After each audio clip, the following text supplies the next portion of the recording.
Terima kasih sudah mengklik video ini. Podcast seram kali ini berjudul Cerita Horor Ketika Pulang Mudik ke Kampung Halaman.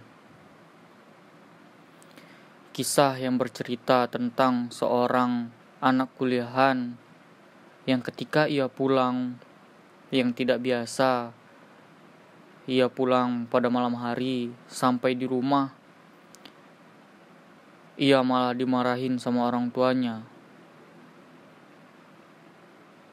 Orang tuanya mengatakan bahwasannya anak kurang ajar, udah pulang larut malam, sampai di rumah malah bawa teman bau bangkai.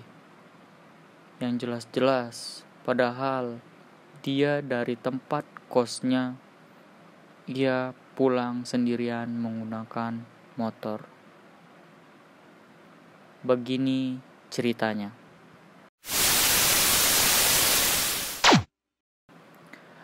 Sebut saja Aldi, nama samaran. Setamat ia SMA, Aldi berkuliah di salah satu perguruan tinggi yang ternama di daerahnya. Ia termasuk beruntung karena jarak dari kampung halamannya menuju kampus itu tidak jauh, hanya sekitar 2-3 jam. Jadi Aldi setiap minggunya jika ada libur ia bisa pulang kampung. Dan Aldi itu mengontrak di salah satu kos-kosan dekat salah satu kampus ternama itu. Ya, Aldi terlahir dari keluarga yang mampu, jadi untuk masalah biaya itu tidak terlalu diperhitungkan. Saat bulan puasa ini cerita tahun lalu, saat pada bulan puasa yang biasanya Aldi seperti biasa itu seminggu sekali atau 2 minggu sekali itu bisa pulang ke kampung halaman menemui orang tua.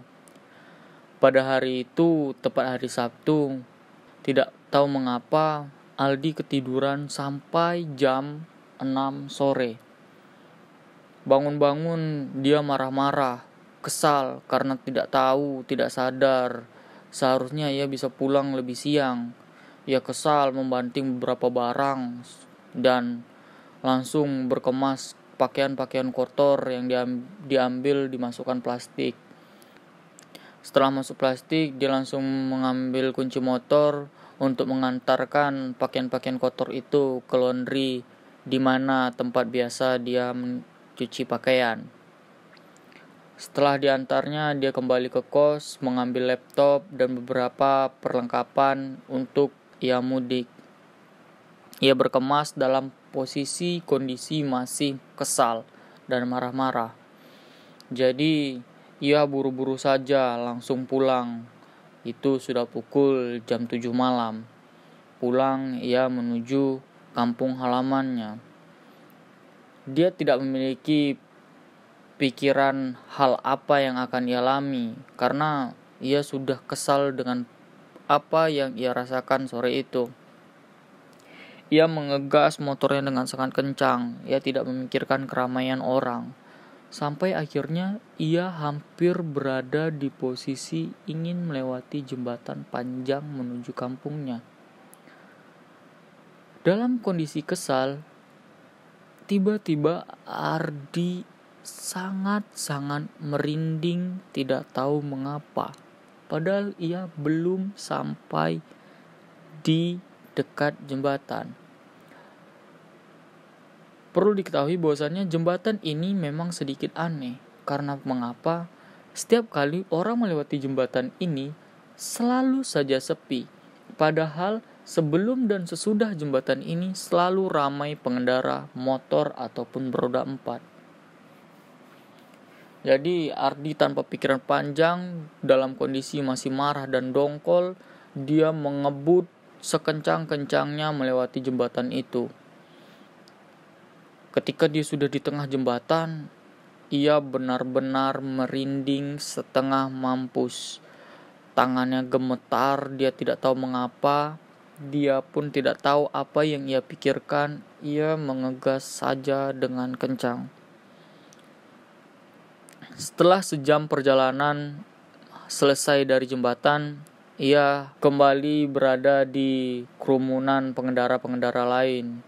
Dalam posisi tetap mengebut, Ardi menumbur lubang-lubang jalan yang hampir saja membuat dia terjatuh jika tidak mengontrol motornya dengan baik.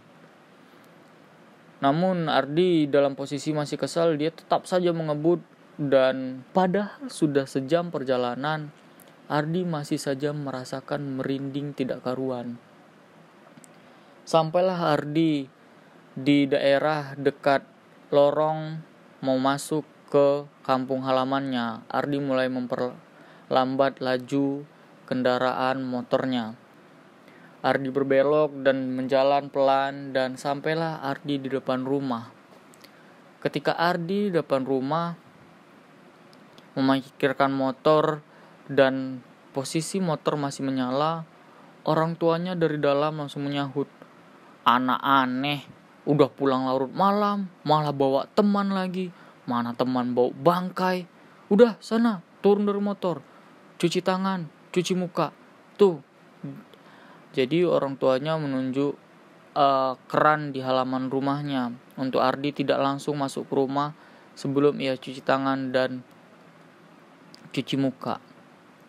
Jadi Ardi kebingungan, kenapa orang tua saya berkata seperti itu? Jelas-jelas saya sendirian, kok dia bilang malah berdua, bawa teman lagi. Ya, Ardi masih posisi bingung.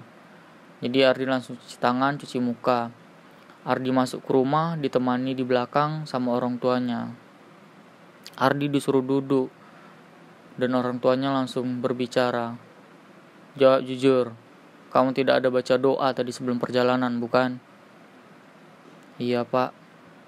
Jadi orang tuanya ngomong bahwasannya ia melihat Ardi datang ke rumah tidak sendiri. Ardi membawa sesosok pocong yang duduk di belakang motornya dengan muka yang sudah lepuh dan mengelupas, yang mengeluarkan cairan-cairan tak tahu apa itu, yang membuat bau bangkai menyebar. Padahal Ardi tidak mencium apapun. Jadi mungkin orang tuanya memiliki kelebihan lain. Orang tuanya hanya mengingatkan, jika tidak hafal doa, tidak mau doa panjang, setidaknya bismillah dalam setiap perjalanan. Jadi pesan yang ingin disampaikan di sini, kemanapun kita, perjalanan sedekat apapun ataupun sejauh apapun, jangan pernah lupa berdoa dan jangan kesal ketika perjalanan. Ketika kita kesal, redakan dulu, ya, untuk yang muslim, sholat dan lain sebagainya. Dan ketika ingin sudah berjalan, jangan lupa berdoa. Jadi perjalanan kita lebih aman dan pasti nyaman. Terima kasih sudah mengklik, terima kasih sudah menonton. Jadikan pelajaran untuk setiap podcast cerita horor yang saya sampaikan. Terima kasih dan nantikan podcast seram lainnya.